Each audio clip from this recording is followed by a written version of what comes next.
Good morning, everyone. I'd like to call the 272nd meeting of the Equal Employment Practices Commission to order. Executive Director Jean Victor, can you please call the roll of the commissioner? Chair and Commissioner Aldrin Tania. Present. Vice Chair and Commissioner Elaine Reese. Here. Commissioner Manaska Alcantara. Here. Commissioner Nicole Yearwood. Present. Commissioner Ngozi Okaro. Here. We have a quorum. Today is the April 4th, 2024, 10:20.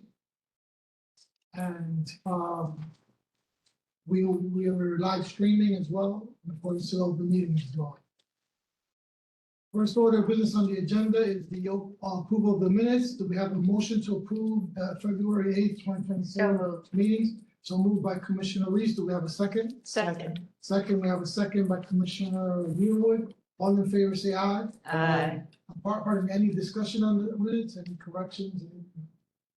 All in favor, say aye. Aye. All opposed, abstentions, hearing none, the motion passes. Next, we have the approval of the audit resolutions. Section A, 2024 final determination resolutions, there are none. We go to section B, 2024 compliance resolutions. We have a total of 6. If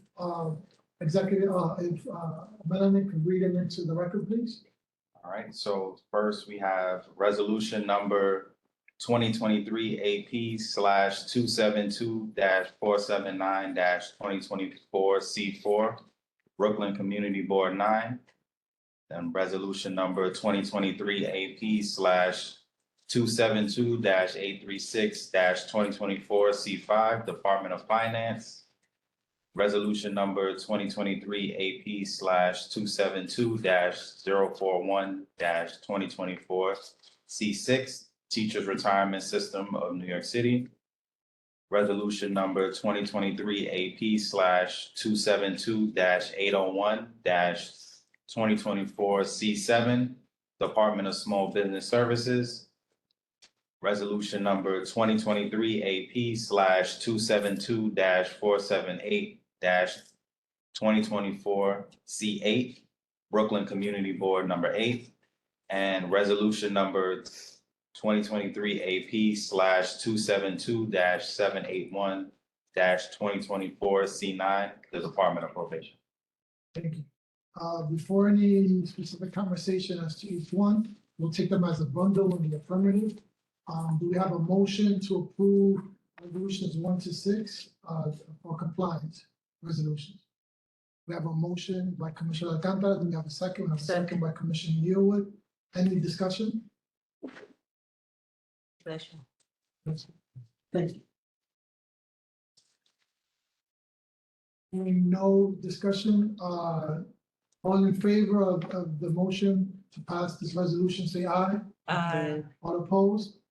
Any abstentions? Hearing none, the motion passes. Next, we have nothing on the agenda as a final determination of compliance resolution in terms of subsection C. Next order of business is section 4, subsection A, status update on the audit survey results. Executive Director Jean Victor.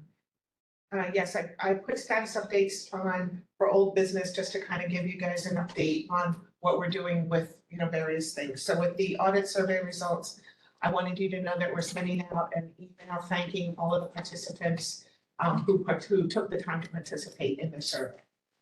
That's the first thing. The other thing that I just wanted to mention as a follow-up is that some of the things that we talked about last week, we already do, and some we will be doing. So the one pager of what compliance is, we're going to be getting that out as well.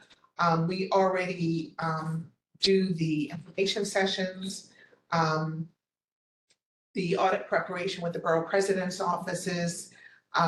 We kind of already do because we do the borough president's offices first, but we can spend a little bit more time priming them for the audits for the community boards. I did want to mention that several of the agencies mentioned that we could provide them with more time in terms of completing the PICS questions. And I just wanted to mention that we did do that this year because We were not in a position to issue the picks when we wanted to because we had a problem with the Survey Monkey. So we sent them the picks anyway, well in advance. We we're auditing right now 16 agencies.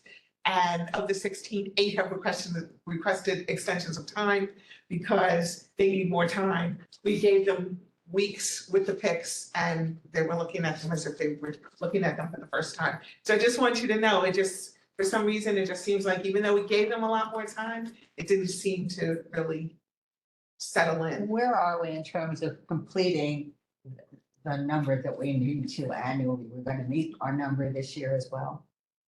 So, I think it's what, 35, yeah, 38, it's something like usually that. around, 35, 36. So we're now starting to launch them, so we'll get a better idea of the total number, but we do have some from last year that we didn't finish. So we're up to 9 already as terms of compliance resolutions, and then add the other, 35 for us, so we'll, have a better idea a little later on. Is it my based on election, are some of the borough presidents new to the game? I mean, in Manhattan Borough President is a newish borough president. I think that's true of the Bronx as well. Is that No, no? not that. They're up for reelection next year. She mean this is their first term. Oh, first time, yes. Yeah, first term. At which point it's, and our issue with trying to do the community boards is new as well, what we're looking at. So it probably makes some sense to spend some time with them, and with the borough president themselves. Excuse me. I mean, both of them have been in elected office before. Even other matters. Right. Just a question, I just want to correlate this to the agenda items that I'm looking at. So audit, so what is this connected with? That's gonna be enough audit updates, which are coming up. It's a separate, This is audit update, that's what I thought, okay, just let me audit update, and then this is the What about this? snapshot, What about this? That's also with that. that's the audit As well as update. what Commissioner Yu was holding. This is also with the snapshot, okay. So any other discussion on the status of the audit survey results? This is the audit survey results. I know you presented them to us last time.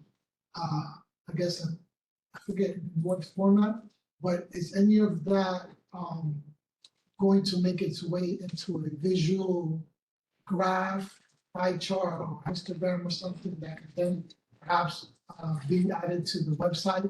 If in any way it's informative in terms of our operations, our work product, or our performance? There are no plans to, but that certainly can happen. Does that, any of that make sense to make it way into the? To make it onto the website, I would leave to Jean. I don't know if, you mean like in a dashboard or something like that? Yeah, it's like, it's a form of a performance indicator or a form of something that the EEPC has monitored or evaluated or surveyed on. And, the question is whether or not it behooves us to make it public or whether or not, there's a reason to just not make it public. And this is an open question, it's not going to be resolved alone, but, just, I guess, having a discussion as to the merit of what should be made public and not in terms of the work product. Yeah, the only thing I'll add is that, part of the main purpose of that was to inform future changes to the audit process. So I think once those get a little further evolved, any type of report, because the two should jive a bit. So I think as those get evolved, we could then do something that says we're making these changes, but partly because of things that we see in the survey. That would probably be the most useful way to do it. I think the response rate was like 45% or 43%, 43, so that's pretty, that's good as far as survey responses go. But that's something we can put on the website. I don't see why not. It's, So, it's worth having an internal discussion. yeah. You know, this is the kind of stuff that you have your part-time or full-time legal counsel as well. They help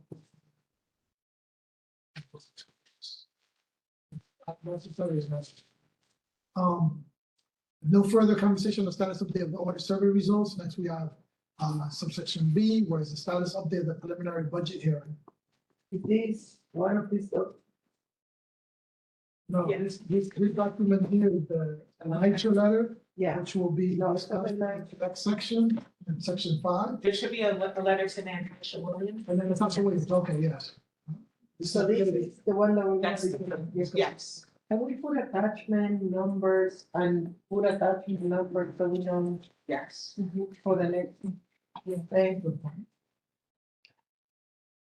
So, I put this on, item on the agenda, the, letter to Natasha Williams, just to follow up with the questions that she raised during the preliminary budget hearing, on March 15th. You can also use this as an opportunity to thank her for all her support and, you know, as we move forward in this budget process. Has this letter been sent? No, That's what this is, well, it's So- a, So, so you would do the sentence or two, I think, for the support, if you haven't done so already, right? yes, You would do that in the first paragraph? yeah.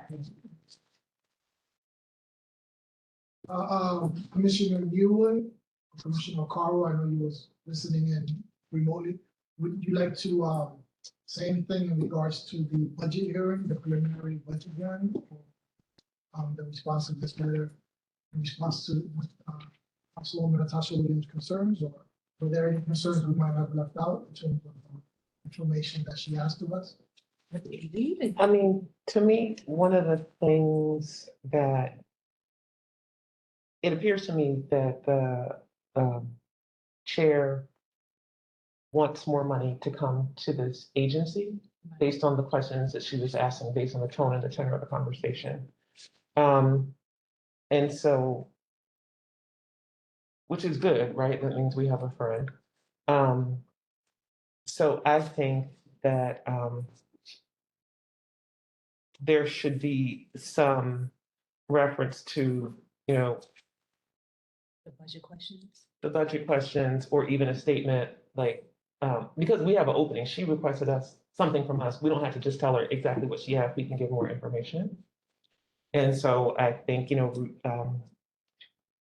we could remind her of our, Stephanie. the staffing needs or whatever it is as relates to the ability for the EEPC to do its work. And there were questions that they had that we, I think, didn't have the data to answer. And so we could also talk about if we had additional people not having to do with the work, but like other questions. So like even when I had my confirmation hearing last week, they were asking questions. It's like, yeah, I don't think we have that data. So they want more data. So we could say, and we recognize that there's additional data that you would like, but we don't have the staff capacity in which if we had additional budget, we could fulfill those types of requests as well. Right, and I would also add to that, because I also had my hearing questions that I responded to. And I would say, I was also clear that in terms of doing outreach and informing the public and working more with agencies, you know, that we also, I was like, we don't have the capacity to do that. And maybe list out, like the staff, like the basic staff that we don't have. So for instance, I outlined the fact that we don't necessarily have a press and communications person. We don't have someone who is dedicated to do social media for us. We don't have outreach, external affairs, intergovernmental. You know, we don't have those things. So even with, and thank her, you know, like for the 500,000, which I sent in an email this morning, we should send a thank you to the council, but letting them know that just gets us to like the basics, like fulfilling the mandate. Right, it hasn't been adopted. When the money's in the bank, then we can thank them. Right, right. Well, no, but I like to thank them for at least For the writing us in, consideration. because they ain't gonna have to write Considering and us, vote us yeah. in. So thank you for writing us in and considering our request, because that's one step closer to getting it in the bank. But I do understand and agree. But that gets us to like, okay, we can now do what we're mandated to do in terms of the research, the audit, and the local law 13 work. But if you want us to really be doing outreach and working with agencies and doing that deep dive and reaching the public, we need people who do press, comms, community, some outreach, external affairs, intergovernmental, and social media. And that's at least like, I just listed probably 4 other positions. You may be able to combine 1 or 2. You know, if the comms person can do the press and the social, that might be great. But like for them to do the kind of stuff that they were asking in the questions, and actually that I would like to see, because some of their questions were based on some of the things I said. Like I've never been to a city agency that didn't have intergovernmental or some kind of external relations type of personnel. I've never been to one as small as this. So, Right, and expect us to do all these things. Like you can't keep asking us to give you more data, give you That's more right. reports, give you more information without funding. without funding the staffing. And our budget being like $1.2 million to actually, we're auditing like a quarter of the agencies every year, which is at least 40 to 45 agencies we're auditing annually with like a handful of people. It's a lot. Commissioner Reeves and Commissioner Alcantara. It's if the other person we don't have, if we don't have a legal officer charged with, if you will, be debating with people like the EDC and NYCHA who are saying, wait a second, as we read the charter, we don't think you have jurisdiction over us. There are lots of people that don't want us to have jurisdiction. My guess is the district attorneys could figure out a way that we don't have jurisdiction over them. Anybody else, and we could figure out ways that we have jurisdiction over others. They are legal arguments, and we'd have no one who's dedicated to protecting our jurisdiction. Well, question, didn't we ask, is the legal person included in the 500K? Asked that I think the legal, yeah, We have a part-time right, included, we have a part-time approved now. right. We have a full-time ask. And my hope is that we can keep it half-time. Because I know we mentioned the legal person in the preliminary budget hearing, and I think they were included in the 500,000. But the additional staff people I'm talking about is not even included. It's not even in our org chart to like have these people. And I'm like, how are we functioning? But your lawyer could be your intergovernmental. Well, if you're saying, so the lawyer right now position is part-time. And you're They saying you would can't add thrive. that on to make it And full-time. that's a separate, like agencies have general counsels, and then they have separate people who do intergov. There's no reason why, if we're still an agency and being treated as such, that we don't have these basic like press, comms, intergov, you know, and a legal counsel. We should have a legal counsel. Commissioner- And I want us to advocate for, you know, to remind them of that as they add responsibilities and requests I agree. to our. I agree. I was just under. having looked at No, the for Nigel sure. letter. Yeah. Recognize Commissioner Alcantara. Is it possible that the smaller agencies that do similar work pull money together and have matrix, intergov, matrix, this, matrix, that? Like if we join with the, what is the other agency? The Human Rights Commission. That is another tiny agency. So can them and us pay Well, for an they- intergov that we use? They're a different animal. independently Right, or and I think no? it's- and they're not tiny. They're a different They animal. have like 30 lawyers, It's a great question. but they're not tiny. From what I. They're not tiny? No, they have like 25, don't they have like 25 lawyers? Isn't that what they They have said? like 200 people. There were. Right. But that question is one that when I first started, I had an opportunity to speak to previous commissioners and to the executive director about. And I think what I was told, in terms of precedent, when that opportunity arose, in the 90s, again, the mid-2010s, is that, then, and I would agree with that position, was that the EEPC is a independent non-mayoral entity. Okay. and that, we didn't, they didn't think at the time, but I agree with it, that it's prudent to have, resource sharing or economies of scale, if we will, on such delicate matters, even with Yeah. our human resource department in terms of processing our employees, like that could have been delegated to, some other things. From what I understand, that was the position of that. In addition to that, in terms of the asks in the past and the kind of, personnel that the EEPC, has a vision in its organizational chart, is that the EPC is more considered, I don't know the right vocabulary, but we're more of a, let me put this, we're less of an external facing agency. Others to kind of really know what we're doing, other than the agencies that we're auditing and the kind of bilateral relationships that we have. So that, it was never really, as I understand, it was never really thought upon for us to really have a social media platform, for us to have press releases, and public relations, and things of that sort. While I really understand the nominal independent aspect that I was educated upon in terms of the history of this, of the EPC, I think that there are good reasons for why some of the positions Commissioner Yearwood have outlined, maybe 2 out of the 5 that she outlined, would make sense for us to argue in a subsequent budget cycle in terms of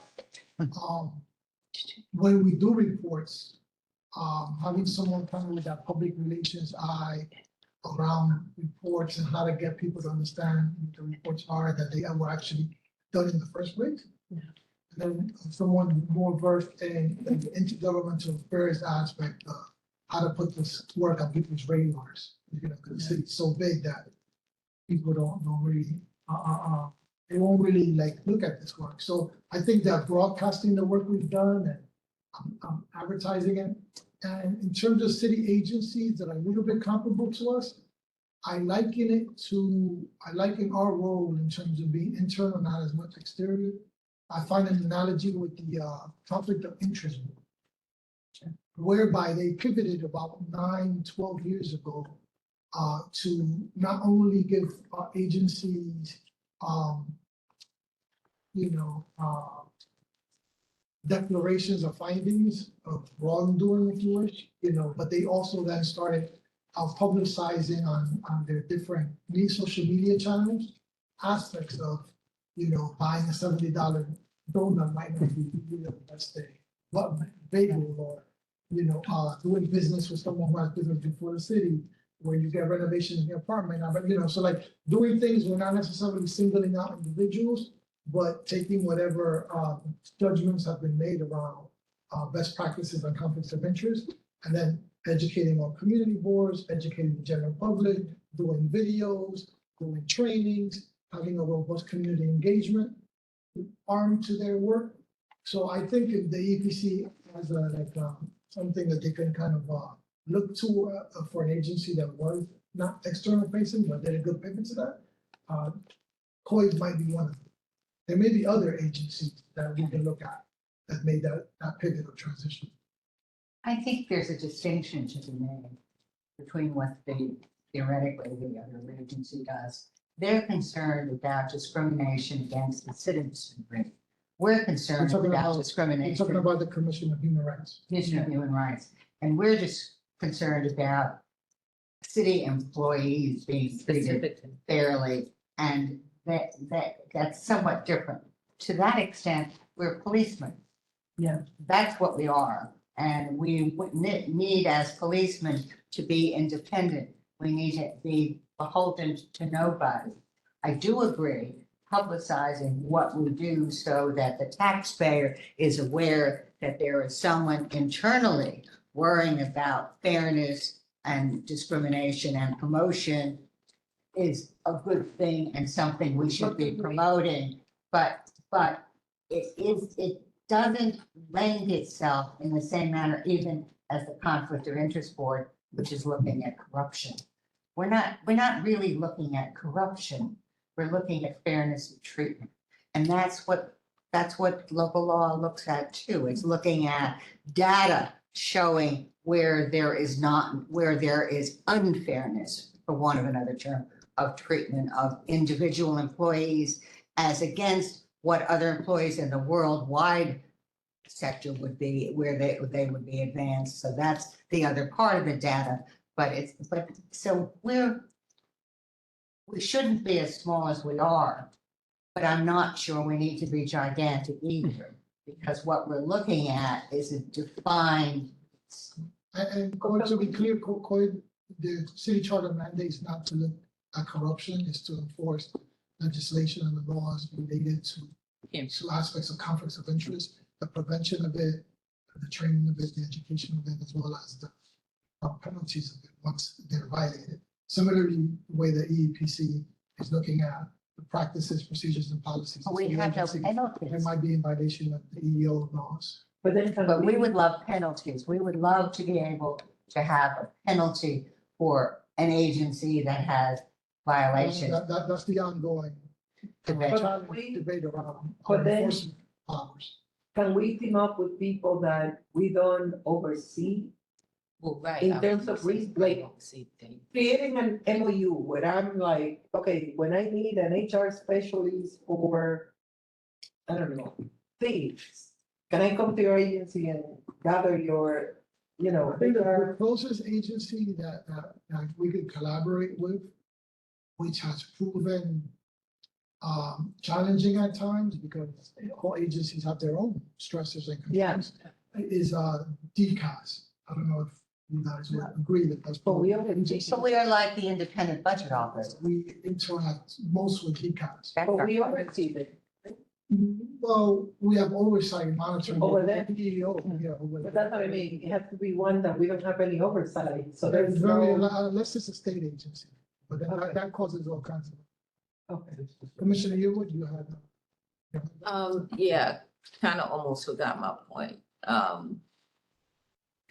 We're like the independent budget office, which is also freestanding. And the way that they get funded is by a percentage of, I think, what goes into the controller's office. If we could only get funded by a percentage, our life would be different. So those are, so in terms of, everything that we're thinking of is pretty much foresight. It's the foresight discussion in terms of our enforcement powers. Yeah.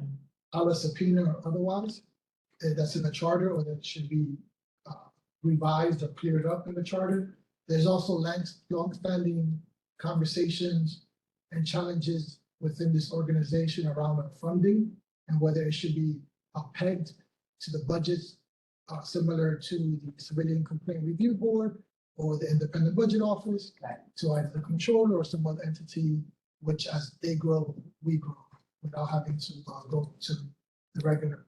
We've So that's what we've asked in the past. But what's new here and so we continue to fight in those tranches. But what's new here is this notion that we need personnel outside of the buckets of compliance and monitoring, outside of the buckets of research and data analytics, outside of the bucket of the administrative aspects of our functions, and more in the area of what I would like into as quality communications and outreach. So that's kind of, for next year, we're kind of signaling where, where we might be going and strategically in that direction. Commissioner Ewell? So what I wanted to add was the fact that I feel like there are things that I'm seeing that like are coming up and overlapping with our work because people don't know the EEPC exists. And so, like, for instance, some of the things with the Racial Justice Commission and like the employment piece, because they look at programming, but I think there was a piece where they also look at employment. So people are thinking that this is not already happening when it actually, like, there is an entity that looks at this from an employment lens, but they don't know. They didn't read the charter. Well, they may have, but It's you the- know, people, you know. Yeah, but it is there, but unless you're knocking on the doors, unless you're screaming, unless you're sending Yeah. emails, writing letters, testifying, attending conferences. setting People don't meetings, know. People's faces, they just Yeah. don't know. They New don't York City, know. you know, but in terms of this agenda item, I just Yeah, want, that's correct. Gene, because, right, this is either, we're asking you to add an additional 15, 20 sentences to the letter, or an additional 3, 4 sentences. I'm taking away that it's really just the 3 or 4 sentences. The one sentence up front about reiteration of the $500,000 ask, and the importance of it, and the thanking, the council member, Chair Williams for the support. And then some of the other things that we discussed just now, I think will make its way into this letter that I'm asking you to send out to a variety of different stakeholders, which we'll discuss at the executive session. Some of those are. All right. Is that a fair recap for the commissioners? Can you say that again? I'm sorry. We're not asking that this letter be expanded by like 15 sentences or like another paragraph or 2. We're asking that in the first paragraph, we reiterate our $500,000 budget request. Okay. And that we thank the Chair Williams for her current report. And that with those edits. Oh, and I would also say that if we know in 2024 of any city agencies that are operating without EO officer, we should include that knowledge in this letter as well. It isn't that much. That's what it is, because it says 2023. Well, we audited in 2023. Yeah, but if we've had interactions with any agencies in the last 3 months or 4 months that we know that we've had difficulty reaching an EO personnel or office, anyone in this regard, maybe we could just add it here as well. Just offer it up as a sampling of agencies that don't even know EO, because in a city this large with this many agencies, you know, I expect there's a lot more that don't have it.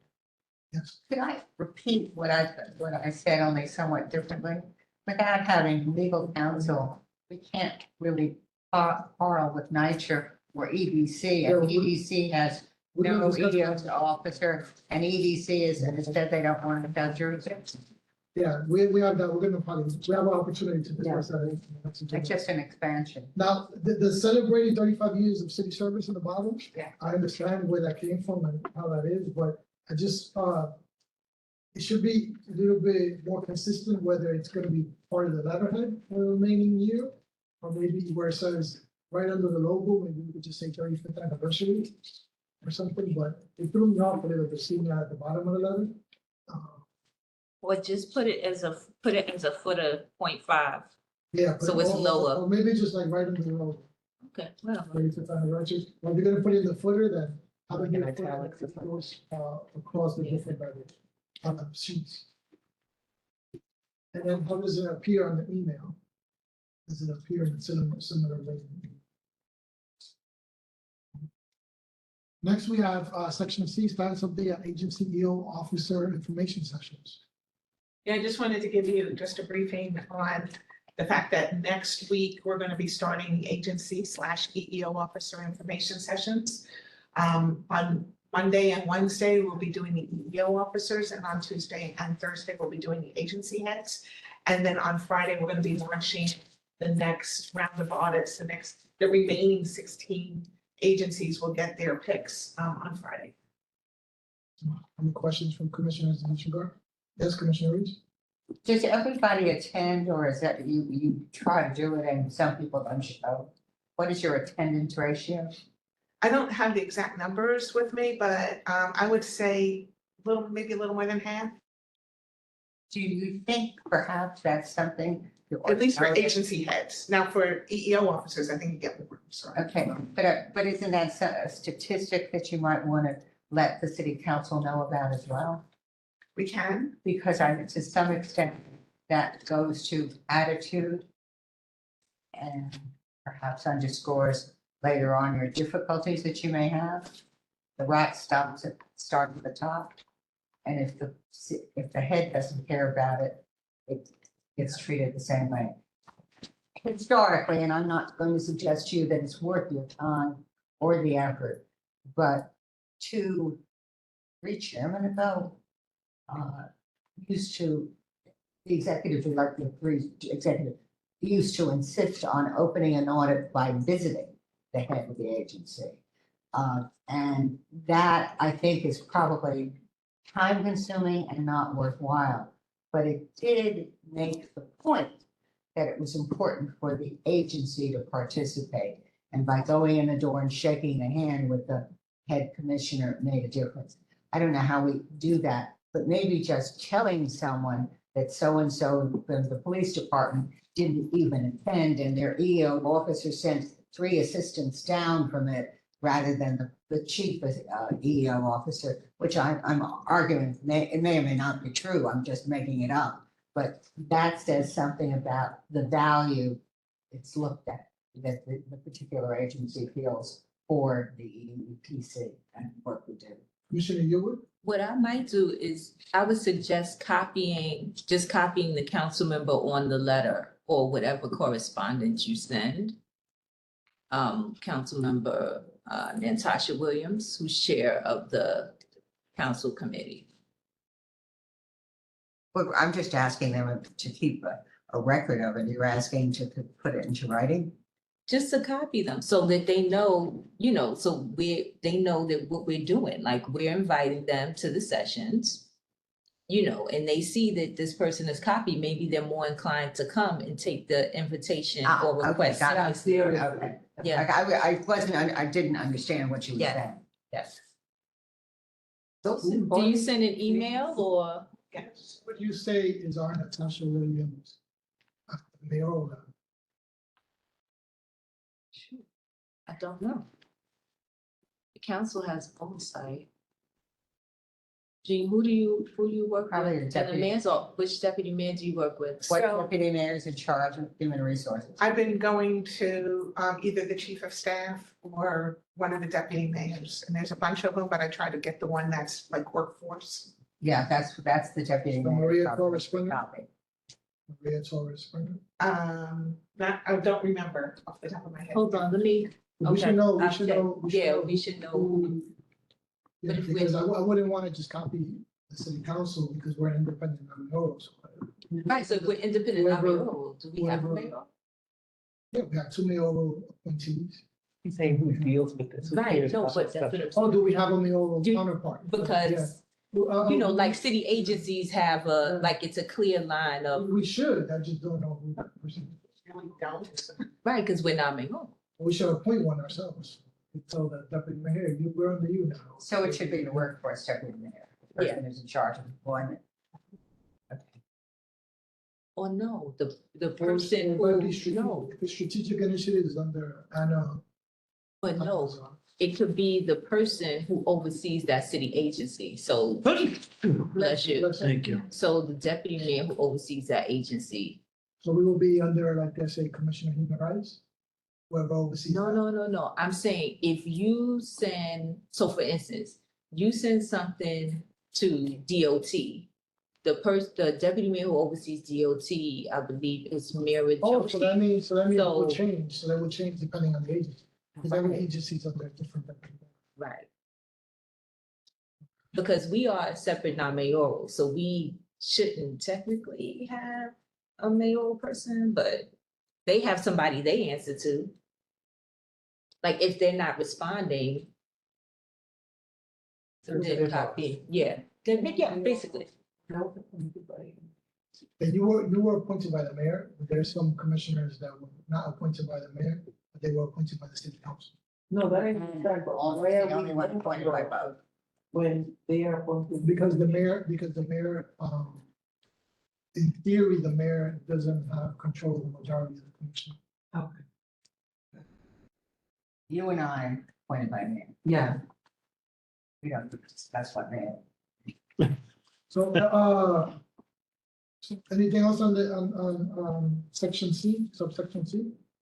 So our information sessions are already scheduled, but I can follow up with the various council member and deputy mayors and just let them know. Let them know that they're happening.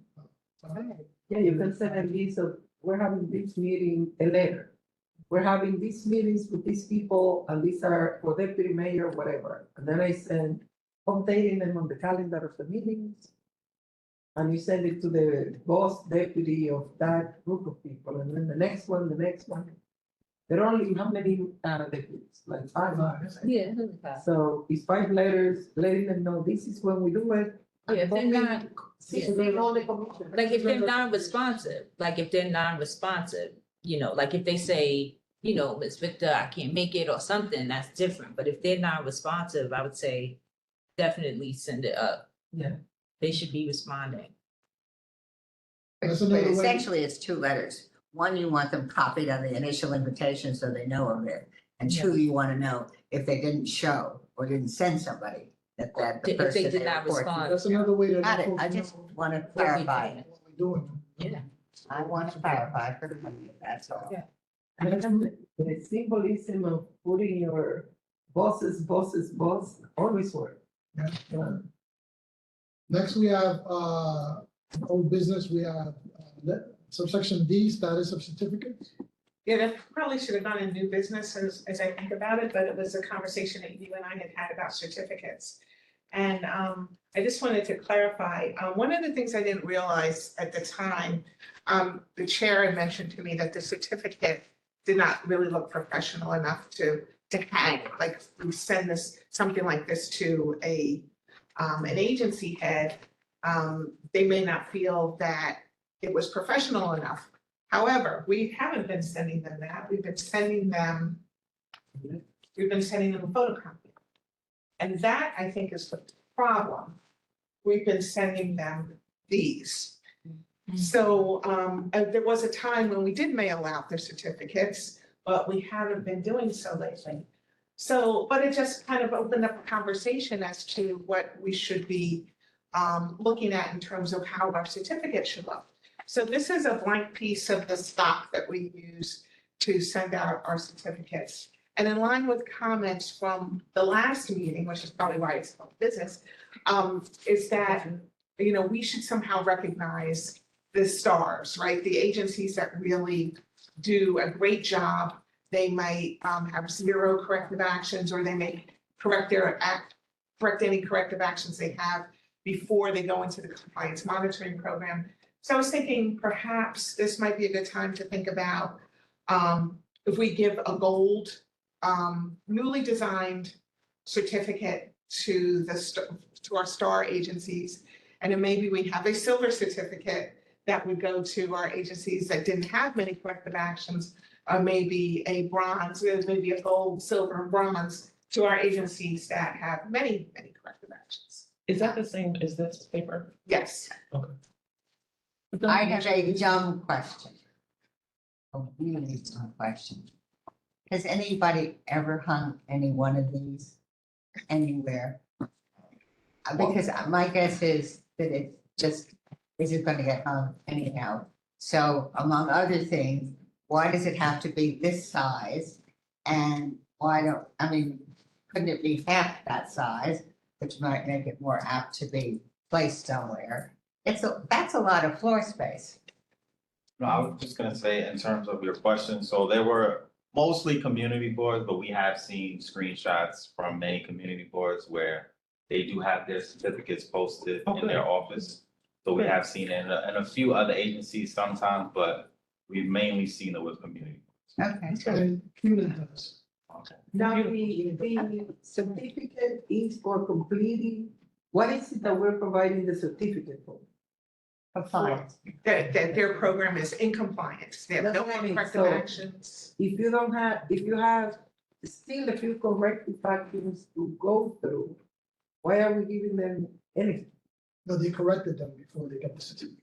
So. And she talking about the bronze and the silver. Yeah, I'm asking. Why are we about giving them bronze bronze and and silver? Right, so what we're doing on our agenda is we're breaking out those agencies in bucket C and saying they get their final determination and their compliance resolution at the same time.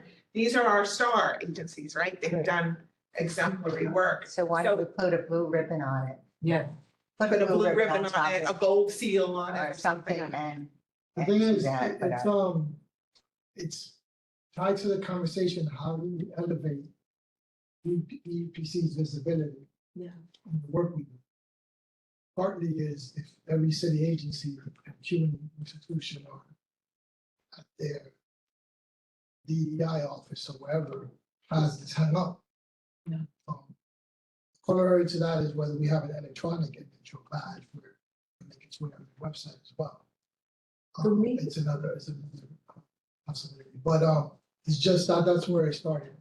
The folks, at least I heard from two, that were like, I'm glad we finally got this certificate complete, even though people wanna hang it up. This doesn't really, this looks like I produced it in my print. To me, the way to elevate us personally is when your higher ups bring it up to you. Like, we should be, from my perspective, talking to the deputy mayors, to the council people, because when they meet with the commissioners and say, so do you complete your compliance certificate? Believe me, everybody will do it. But we need to be inserted in the, and I'm saying this, I'll give you an example. Last year I did a Transportation for Life suicide prevention summit.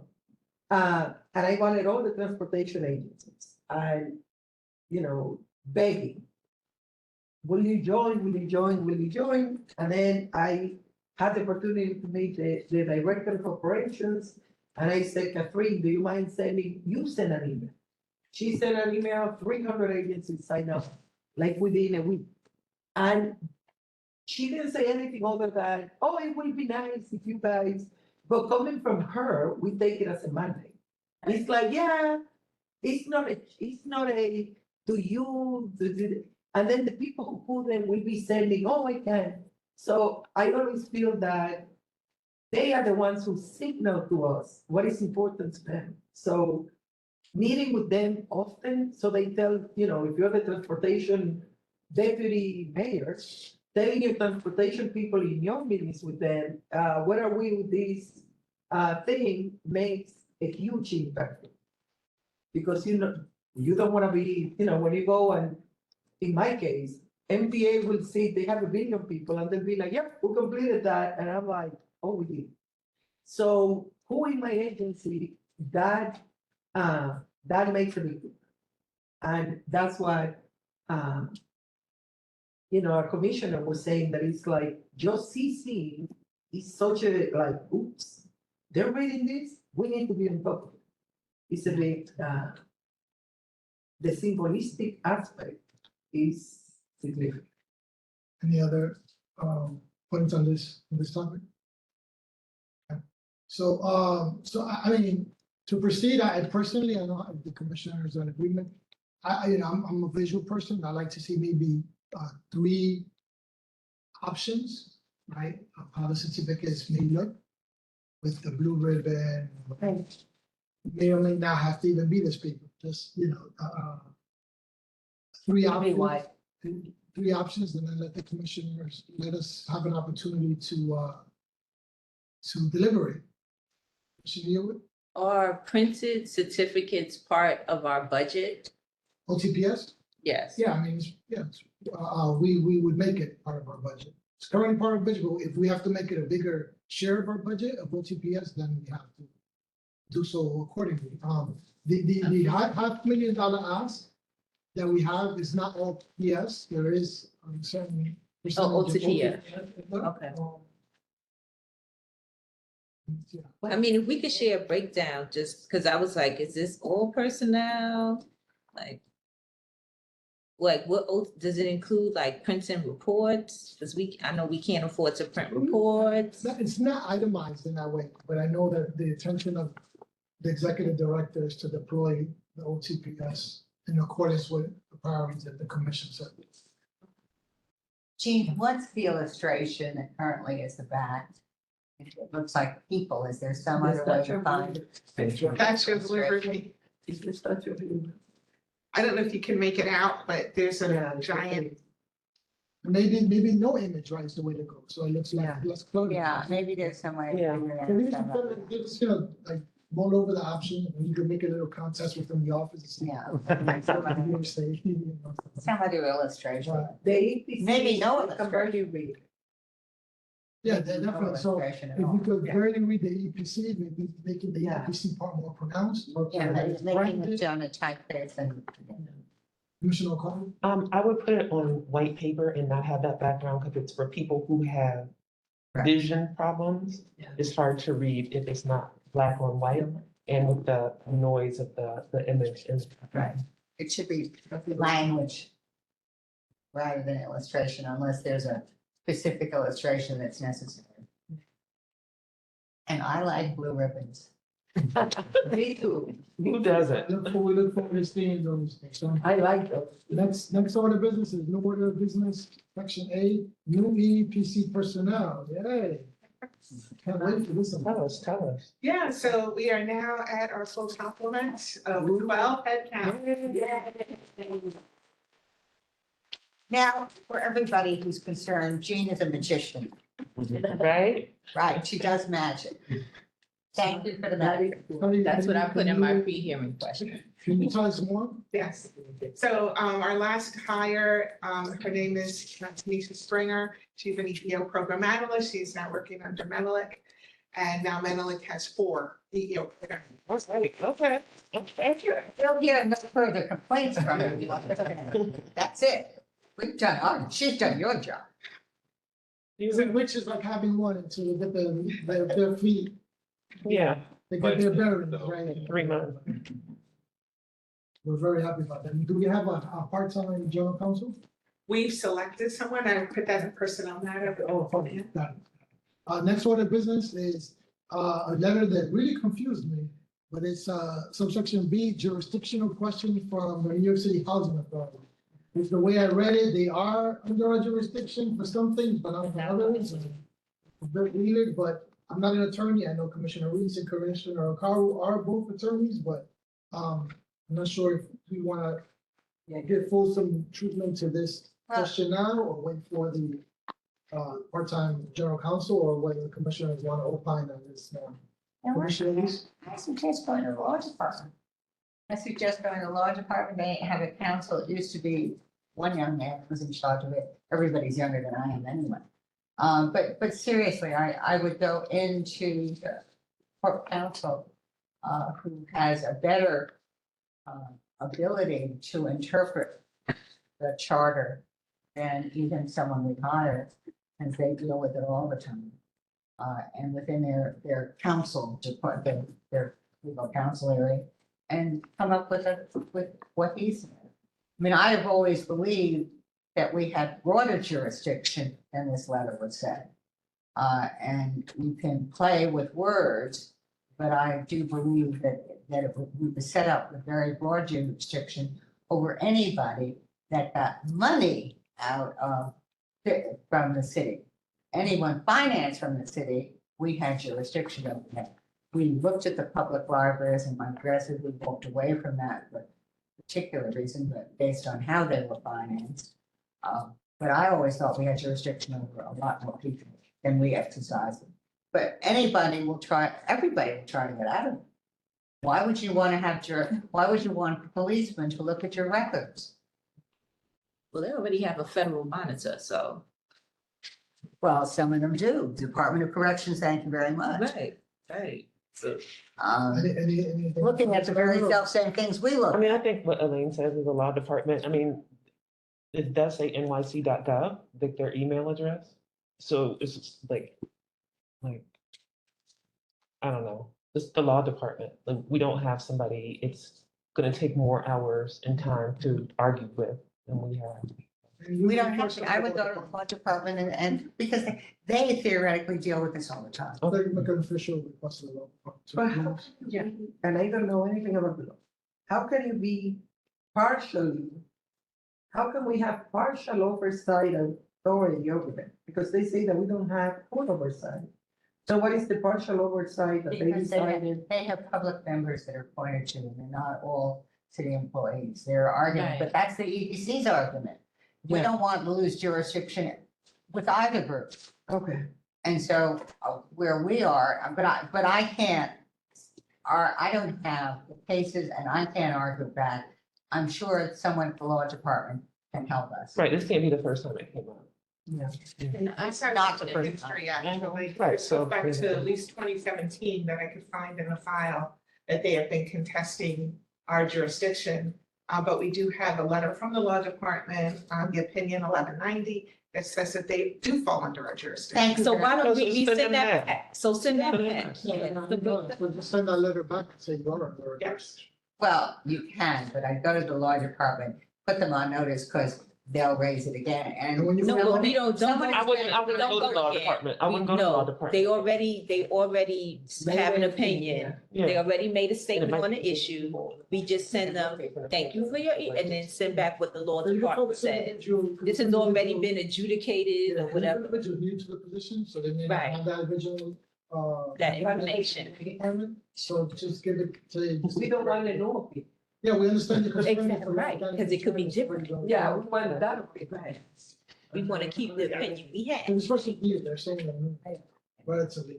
And you can say, well, I have greater confidence in the law department being consistent. Nah. well, All right, so, okay, cool, that was good.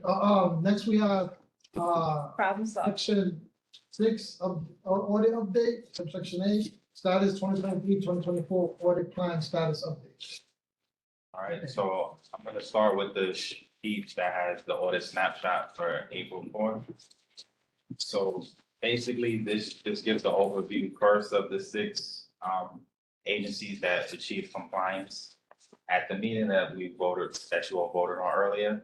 So there were 4 agencies and 2 community boards. Of the 4 agencies, the average number of corrective actions was 9, and the community boards there were 4. And then it also just gives a snapshot of the agencies from the 2023 audit plan that are still in compliance monitoring. Questions? What would the numbers be? Like Yes. 13 over 13? Yeah. What is it? So it shows the number of corrective actions they had during the monitoring period, and then that they fully achieved compliance with all 13. So the Oh. initial number is the amount of corrective actions they had for They compliance completed the monitoring, whole thing. and then they completed the Ah. remaining. If we could just do like a spreadsheet thing, so Yeah. we would know, yeah. Also, well, this next document, And wait, just question B, these are people still under monitoring. section B. Yep. No, so those are the ones They're that, complete. yeah, they were Complete. completed as of this meeting. Okay. Yeah. And who's still before, agencies before the board, they're still being monitored? No, so those are the Okay. ones as well from this. Okay, Meeting to got the it, got it. Oh, yeah, we just voted on them. Yeah. Got So it. A and B are From good to go. the meeting. C is still going on. Yeah, and Okay. it's still going on. So imagine there's a Roman Section numeral B. 1 up here and a Roman numeral 2. This is section B, these people. A and B. A and B B is are the- section B yeah. of the agenda. Yeah. Okay. And then C are the ones that Are still Are around. still- are still outstanding, Yes, and the other ones. yeah, so we have 2 agencies still for compliance monitoring. Okay, And the numbers down here are, it shows the amount of corrective actions they had at the preliminary stage, the final stage, and then, can we have a legend, yes. so we're able to read it without, and then can we, if okay, keep the same convention? Because I thought this was the date. Okay, 3 and then Yeah, like, 2. Yeah, the 422. Like and similar to what Commissioner Yu was saying in terms of like maybe. Yeah, with the headers. Yeah. And community boards, it's just the administrative staff, it does not include people sitting on the Yes. board. Correct. No, it's 5 or 6 people. I thought it was everybody. No. Okay.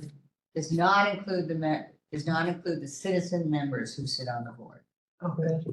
It only includes the administration. But when we did the sexual harassment, We went, we went to the citizens. we went to the We members. want to go to the cities. We haven't done that. Oh, we haven't been, okay, That's been our discussion okay, and what we think needs to happen. But okay. they are volunteers, they're not paid. So they don't have to if they don't want to. That's part of our problem. Okay. We had that conversation.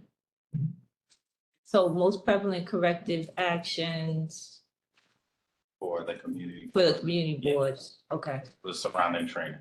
got it. And this is for community boards only? And Yes, then what in that about, section. these ones? In inspection A, did we have anything prevalent? So each of them did have training related standards as well. And there was a few other ones, but there weren't as in like unison. Okay, got it, so it's all different. Yeah, it Was was none that just a jumped out, got it, okay.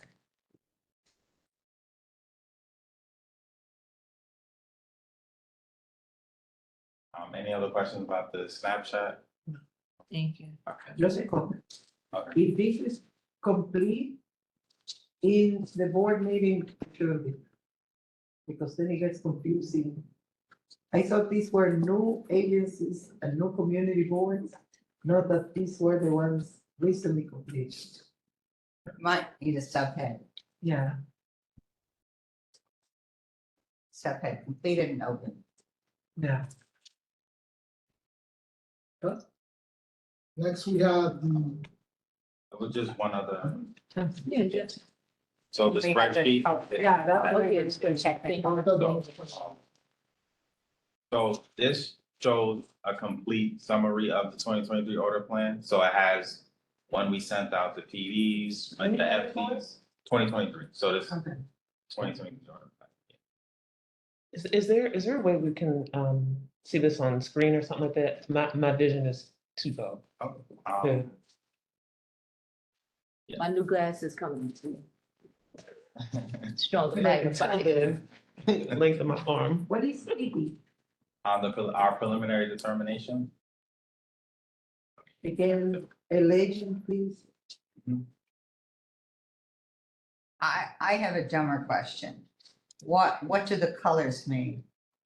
Okay, so with the areas that are red, that's when we receive the document. Let's say for the column that's labeled final determination response. The Yeah, ones that are red, they are agencies where the charter mandates 30 days for us to receive their response, and they took a considerable amount of time past the 30 days for us to get the response. So so the EDC took forever. yes, well, we never got it, you know. We never had it. They says you don't have jurisdiction. I have a But we point of sent it in information. June 21. Yeah, And they but received it the- on July, The EDC is saying we don't have jurisdiction. but they show that the They haven't final given any- determination was sent. Yes, so as far as EDC, we initiated, we sent them our questionnaires, they gave us some responses to the questionnaires. We issued our preliminary determination, and then at that point, we reached out to them about responding to our final determination. And that's when we were never able to get a response after that point.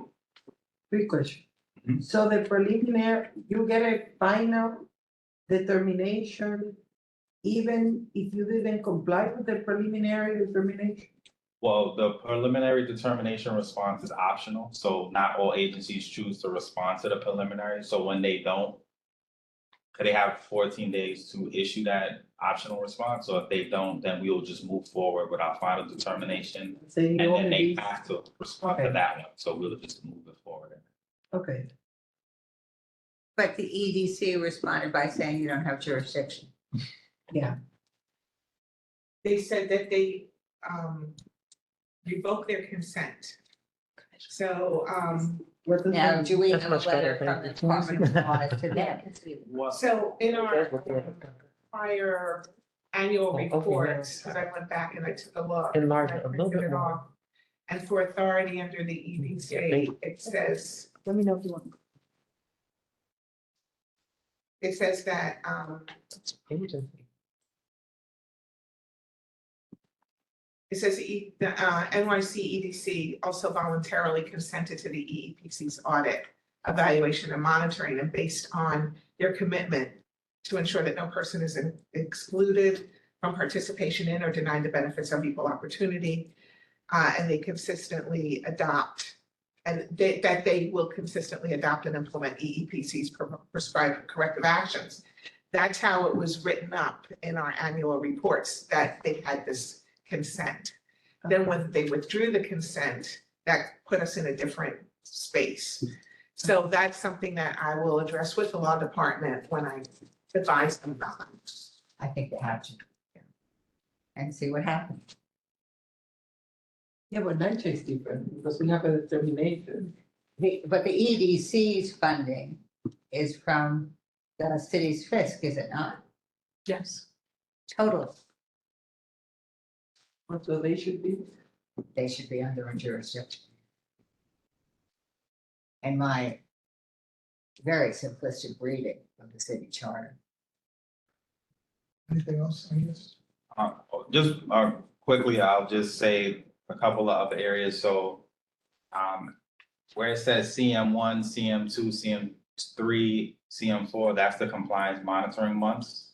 So basically how that section works from CM1 to CM4 is where it's green, that's the month where the agency achieved compliance. So for example, OMB achieved compliance in the first month of compliance monitoring.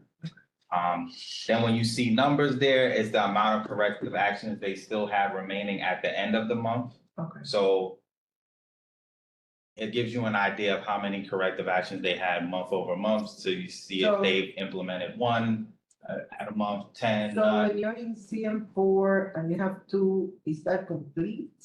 Or is that still two remaining? So when it's When it's 2 green, and it's green, Yeah, then it's complete.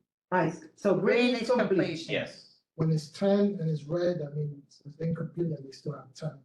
And Okay. yellow And is, yellow is, Yellow is the ones that we are still monitoring that Okay. they're not finished. finished yet. So their monitoring period has not ended yet and they still are in the compliance monitoring period.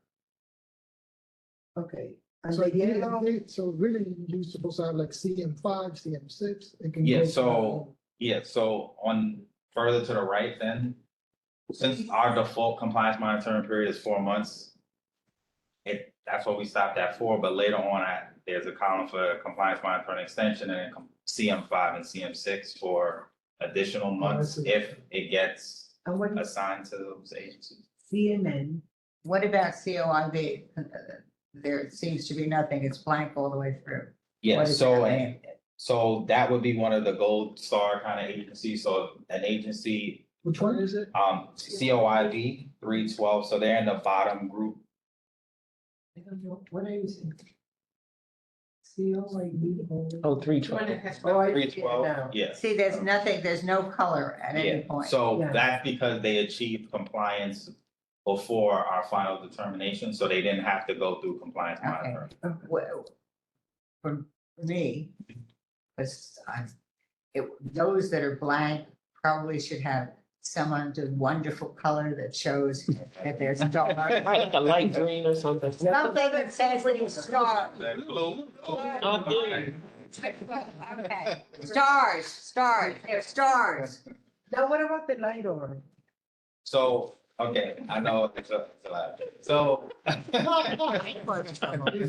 know, but also, I want to say, if you look up there, the what we're seeing is dark orange, it's actually red. Ah. So there's red, orange, yellow. No, there's a dark orange too. I think there's a red, or orange, and a yellow, right? Yeah, red, and the orange, green. and yellow. Red, orange, and yellow. Yeah. But it does look orange here. It looks orange on the paper. Right, but it's red. So. Oh, So the orange are agencies, so it was to make a distinction on the 2023 audit plan agencies that achieved compliance in 2024. So the ones that are in, so if you see where it says compliance number and then compliance meeting number, the ones that are highlighted yellow and orange are all ones that have achieved compliance in 2024. The ones that are yellow were from a prior meeting, the ones that are, yellow are from this current meeting that you all are voting on. The ones that are orange were from last meeting, so they're still in 2024, just to make a distinction that these are the agencies from the 2023 audit plan that achieved compliance in 2020. Okay. Can you, And then Yeah. CMN is compliance? CMN? Yes, well, compliance monitoring. can you, not not using COI, because you already explained that. Mhm. Can you walk me through the narrative, like in words? Can you tell me the story of one that's not that good, or not good at all, and one that's good, not including COI? Can you just walk me across like how I should read this, like as a story? What is Okay. called? COI was the COID COID. that didn't have anything. Okay. So can you pick one and then just tell me what? So I'll pick OMB, which is the second one from the top, I'm looking at it. right? So basically how you'll see is that I'm leaving it. initially where it has PD sent, we sent them our preliminary determination in August. And then they submitted a response to our PD at the end of August. They had 7 corrective actions in their PD, I see that. right? Then when we sent the FD, we sent it in September. Got it. Then they only had 1 corrective action left. So between the They fixed it. PD and FD, they fixed 6, right? So they still had 1 remaining, so they were assigned a compliance monitoring period of October to January. They submitted their mandated response to our final determination in October. And they still had 1 corrective action after that response, which then they shortly implemented within the first month of compliance monitoring, which is why they have the one at CM1 and it's free. And then the date where they completed compliance, so whenever the last corrective action they had was considered implemented, was October 3rd. And then they get a compliance number based on what order they achieved compliance for that year. And then it has whatever meeting number their compliance resolution was voted on. And then past that is just if there are extensions or if there are additional months required for them to achieve compliance. So we'll note if there's an extension and then if it was So if you go 5th month, to, 6th month. you don't mind going to DOP? Go Yeah. down? Yeah, so I can go to DOP. So, Can you tell us that story? so with DOP, right? So they were sent our preliminary determination in October. They chose not to respond to the optional to the PD as an optional response. They had 10 corrective actions at the preliminary determination stage. They received our final determination October 19th. There were still 10 corrective actions. So they were assigned a compliance monitoring period of November to February. They submitted their final determination response, but they still had 10 corrective actions. So as you see with CM1, CM2, CM3, so compliance monitoring month 1, 2, 3, and 4, they still had 10 corrective actions throughout the compliance monitoring period. But then toward the last month and a little bit over, then they were able to implement all 10 corrective actions and make it onto a meeting. But they have the CM5 then. Yeah, so what happened was, so there, as you see it with the compliance monitoring period, it ended in February. Ah. But they didn't complete compliance until the end of March, Got it. so they had 1 additional month it took for them to achieve compliance. Okay, thank you. So it was read there for the 4th month, which is when their compliance monitoring ended, but then they were able to achieve compliance the next month. And some of the reason why the letter to Natasha, as to why that. Okay. Yeah, I didn't know, I shouldn't say that, Thank so that's you. why I didn't bring up the reason. Maybe I should have some reason. Oh. I didn't have a general counsel here inspecting. All right, so that's all. But this will be revamped next time, so that is. Yeah, well, I'll make, try to throw some blue in there.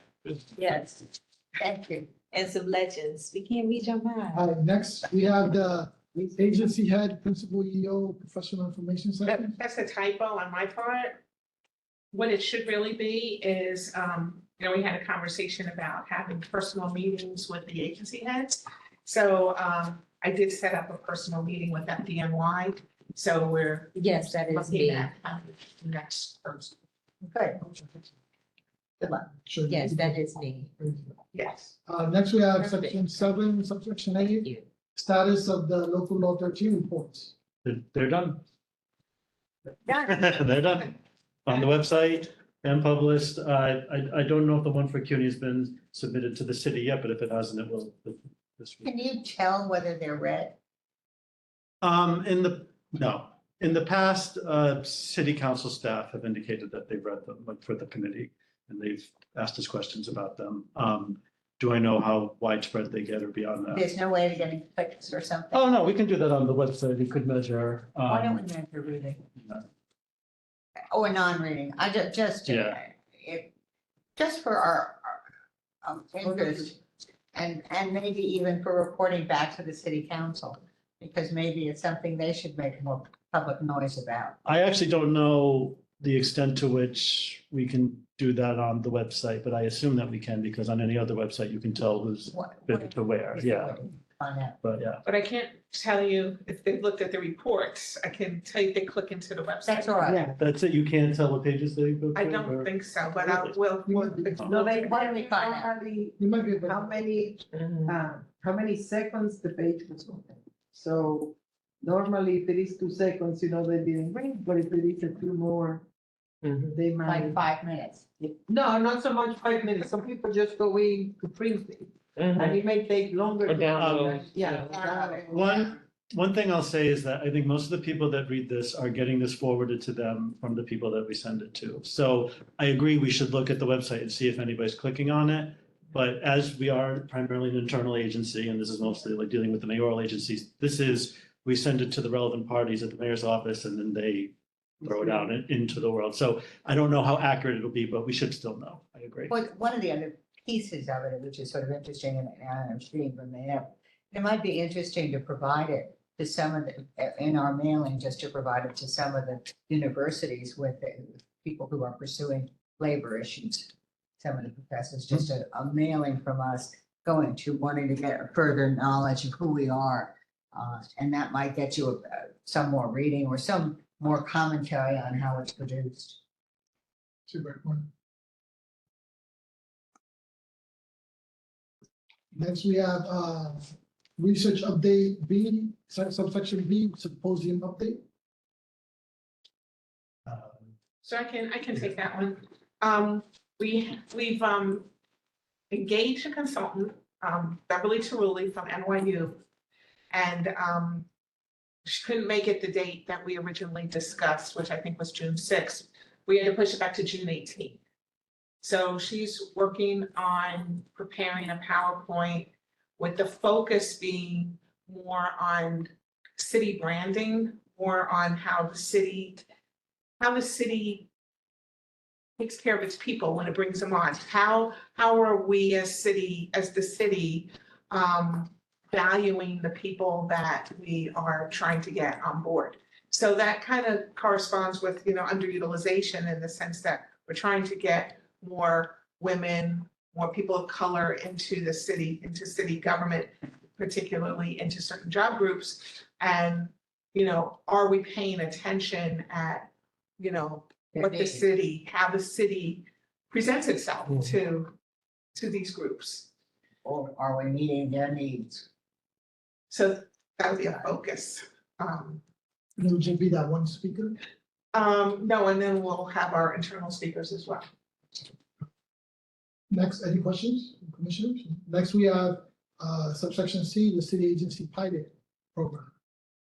So the interviews are done, probably. We ended up speaking to 35 people, which is not as many as we wanted, but That's a lot. it's a lot. I was trying to get more in the 40 to 50 range, but it's a decent number of people, and they were very rich, the ones that we did do, very, very rich.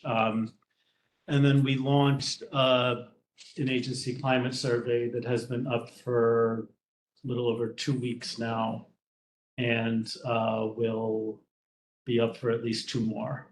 So we're getting responses in for that, and have not done any analysis yet, but the survey is launched. So between those 2 things and just the background work and such, we'll start preparing reports and findings in late spring, early summer. 35 is a good number, especially if they're rich interviews. Any questions? Well, all right. Next, do we have a motion to adjourn public session for the purposes of going into executive session to discuss personnel matters and other. So moved. We have a so